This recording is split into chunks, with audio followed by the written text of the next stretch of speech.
After the end of the Trojan War, Odysseus and his crew embarked on a voyage with 12 ships from Troy.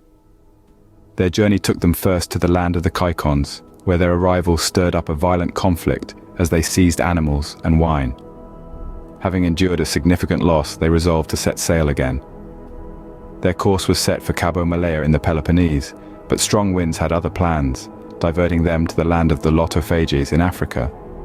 There, they encountered the entrancing lotus fruit, which had the power to make them forget their mission and their longing to depart. Continuing their voyage, they reached the island of the Cyclops. Only Odysseus's ship dared to approach. Inside a cave, they encountered Polyphemus, the son of Poseidon, who devoured some of Odysseus's men. Through cunning tactics, Odysseus managed to escape, but Polyphemus sought revenge from his father. On the island of Aeolos, the Laestrygons, and the island of Kirke, Odysseus and his crew faced more challenges. Aeolos gifted Odysseus an axe containing the winds, except the one leading to Ithaca. Due to a fatal mistake by his crew, they were blown off course to the land of the Laestrygons, where most of the men met a gruesome fate. Only Odysseus's ship survived. Their journey continued to the island of Kirke, where some of Odysseus's comrades were transformed into pigs. With Kirke's help, they were restored to human form. Advised by Kirke, Odysseus set out on a quest to Hades to seek guidance from Tiresias on his return to Ithaca. Descending into Hades, Odysseus encountered fallen heroes and learned of Poseidon's wrath towards him. Tiresias revealed that avoiding the oxen of the sun god was crucial for their return home. The perilous encounters with the sirens Scylla and Charybdis tested Odysseus's wit and courage. By plugging his crew's ears with wax and securing himself to the mast, they navigated through these treacherous waters. As they faced the challenges of the journey back to Ithaca, Odysseus's resilience and strategic thinking were put to the ultimate test. After days, they reached the island of the sun. Odysseus wanted them to leave immediately, but the comrades were tired and did not accept.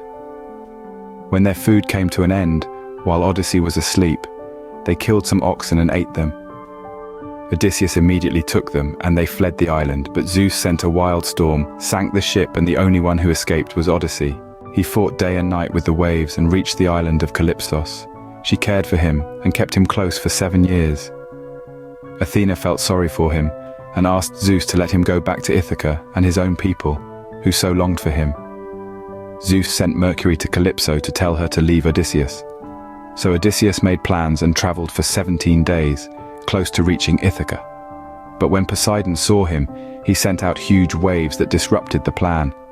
Odysseus, with the help of the fairy Leucotheus and Athena, came to the island of Phaikos. The king's daughter Nausicaa found him on a beach, led him to the palace, and there at dinner, Odysseus told King Alkinoos who he was and told him his adventures. The next day, the Phaeacians prepared a boat and sent Odysseus to Ithaca. They arrived early, and the sailors left the sleeping Odysseus and their gifts on the beach. Odysseus woke up. Athena appeared, told him that in his palace, the brides were eating and drinking and wanted to marry Penelope to become kings. He advised him to go to the cabin of his shepherd, Eumeos, and wait there for his son, Telemachus. He transformed him into a beggar, and Odysseus followed the goddess's advice. The next day came his son Telemachus.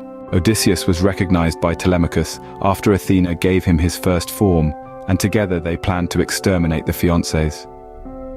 Athena made him a beggar again, and the next morning went to his palace after 20 years. He was recognized by his dog Argos, who immediately exhaled. Euryclea then recognized him while washing his feet, but said nothing. Athena put in the mind of Penelope to make a bow fight with the old arch of Odysseus. None of them managed to stretch the rope, and Penelope left. Then he asked the beggar to try. He took the bow, Athena gave it its normal shape, stretched the bow, and passed the arrow through the holes of the 12 tails. The fiancés understood and were terrified. Odysseus and Telemachus killed the fiancés. Then he was recognized by Penelope, and the next morning he went to visit his father, Laertes, in the estate. The relatives of the fiancés went with guns to the palace to avenge the death of their own, but with the intervention of Athena, they swore allegiance to Odysseus, who reigned many years in Ithaca, happy. As we close the chapter on the epic story of Odysseus, we see him standing tall in his homeland, having reclaimed his rightful place. His heart, once a battlefield of emotions, now fills with peace. He gazes upon his kingdom, his family, his people, who have long awaited his return. Laughter and music fill the air. The memory of the slain suitors fades into the past, as a new era of prosperity and peace dawns over Ithaca. Athena, the goddess of wisdom, looks on with a satisfied smile, her task completed. The hero's journey has ended. The Odyssey is over. Voiceover. And so, our hero's journey comes to a close. Odysseus, once a lost wanderer, has found his way home and reclaimed his rightful throne. The hardships he faced, the monsters he battled, the sacrifices he made, all led him back to where he truly belonged. Home. His Odyssey serves as a testament to the enduring human spirit, the courage to face the unknown, and the power of perseverance. That, dear friends, is the end of the Odyssey.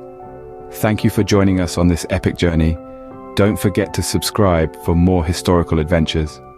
Until next time, farewell.